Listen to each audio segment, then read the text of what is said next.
बिस्मिल्लाहिर्रहमानिर्रहीम। अस्सलाम वालेकुम। सरप्राइजिंग कुकिंग में खुश आमदीद। तो आज मैं आप लोगों से नीम के साबुन की रेसिपी शेयर करने जा रही हूँ, जो बहुत ही आसानी से घर में बन जाता है।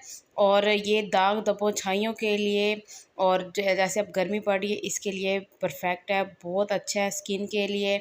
और इससे छाइयाँ वगैरह जो है सारी झरियाँ वगैरह बिल्कुल ख़त्म हो जाती हैं और ये रंग गोरा करने में भी बहुत अच्छा है। तो चलिए इसको बनाना स्टार्ट करते हैं। ये कैसे बनता है। तो सबसे पहले हमें नीम के पत्ते चाहिए। तो नीम के पत्ते बआसानी से या तो आपको इधर से बाज़ार से भी मिल जाएंगे, पंसार की दुकान से, या अगर आपके पास आस-पास कहीं कोई दरख्त है तो वहाँ से भी आप तोड़ सकते हैं। तो नीम के पत्ते मैंने ले लिए, इनको अच्छे से धो लिया था। और एक दूसरा जग ले लेंगे, उसके अंदर ये नीम के सारे पत्ते हम इसके अंदर डाल देंगे। और इसमें डालेंगे आधा गिलास पानी का, सिर्फ आधा गिलास पानी का डालना है, जिसमें ये बिल्कुल पिस जाए। तो ये इसका पेस्ट ये देखिए मैंने अच्छे से बना लिया है। और इसको अब हमने निकाल लेना है। और इसके जो पत्ते हैं ऊपर वाला इसके अंदर जो है, इनको हमने निकाल देना है, छान लेंगे। एक छन्नी की मदद से इसको छान लेंगे। और हमें सिर्फ पानी की ज़रूरत है, हमने सिर्फ इसका पानी इस्तेमाल करना है। तो ये देखें, इसका जो अंदर वाला पार्ट था वो बिल्कुल पत्ते जो थे वो हमने निकाल दिए। और हमें पानी की ज़रूरत है, हमने पानी ले लिया है। और साथ ही अब हमें चाहिए एक अदद साबुन। साबुन आपने कोई सा भी ले लेना है, लेकिन कोशिश कीजिए हो थोड़ा सा वाइट साबुन हो वाइट। और किसी भी ब्रांड का आपने साबुन ले लेना है। तो ये मैंने एक अदद साबुन ले लिया। और इसको मोटी साइड से नहीं, बारीक साइड से इसको हमने कश करना है, ताकि ये जब हम इसको मेल्ट करें तो ये अच्छे से मेल्ट हो जाए, इसमें कोई भी गुठलियाँ वगैरह ना बने। तो इसको अच्छे से इसी तरह हम तमाम साबुन को कश कर लेंगे। तो तमाम साबुन को मैंने अच्छे से कश कर लिया है। अब चलते हैं चूल्हे की तरफ। एक अदद फ्राई पैन ले लेंगे और इसको हमने रख देना है चूल्हे पे, और दम वाली आंच में हमने इसको पकाना है। 1 कप मैंने नीम का जो पानी हमने बना के रखा हुआ था वो हमने ले लिया है। और जो साबुन ये सारा हम इसमें डाल देंगे। बिल्कुल दम वाली आंच पे हमने इसको मिक्स करना है।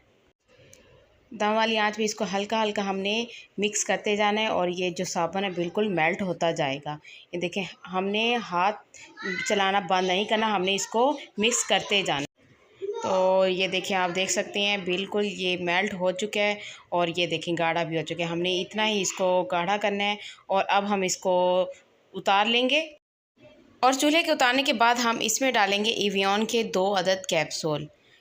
तो 2 कैप्सूल डालेंगे। इससे जो है साबुन में एक तो हमारी खुद जो खूबसूरती में वो भी इजाफा होगा। ये एवियन के कैप्सूल डालने से कलर जो है वो वाइट होता है। तो ये कोशिश कीजिएगा कि एवियन के कैप्सूल लाजमी डालिए। 2 अदद मैंने एवियन के कैप्सूल डाल दिए। अगर आप चाहें तो आप साबुनदानी में भी इसको साबुन की शेप दे सकते हैं। अगर आपके पास कोई कटोरी है, आप कटोरी में भी दे सकते हैं। स्टील कटोरी जो होती है उसमें भी आप इसको साबुन को बना सकते हैं, उसकी शेप दे सकते हैं। तो मेरे पास ये कप थे, मैं इन कपों में डाल के इनकी छोटी छोटी गोल सी 3 अदद ये बनेंगी टिक्कियाँ। तो 3 अदद साबुन मैं इनके बना लूँगी। और जल्दी जल्दी से हमने डालना है, क्योंकि ये मिक्सचर जो है हमारा ठंडा ना हो जाए। तो चलें जी, तीनों में मैंने इनको डाल दिया और इनको ठंडा होने के लिए रख देती हैं 10 से 15 मिनट के लिए फ्रिज में। तो माशाल्लाह से 10 से 15 मिनट हो चुके हैं, ये बिल्कुल ठंडे हो चुके हैं, बिल्कुल सेट हो चुके हैं। और इनको आप थोड़ा सा दबाएंगे नीचे से तो ये आसानी से ये निकल आएंगे। ये देखिए माशाल्लाह कितना खूबसूरत हमारा नीम का साबुन बन के रेडी हो चुका है। तो उम्मीद करती हूँ आज की आपको ये नीम के साबुन की रेसिपी पसंद आई होगी। अगर रेसिपी पसंद आए तो प्लीज़ मेरी वीडियो को लाइक किया करें, शेयर किया, सब्सक्राइब करना मत भूला करें। मिलती है नेक्स्ट वीडियो में। अल्लाह आप सबको खुश रखे, सलाम रखे। अब दीजिए सरप्राइजिंग कुकिंग की इजाज़त। अल्लाह हाफिज़।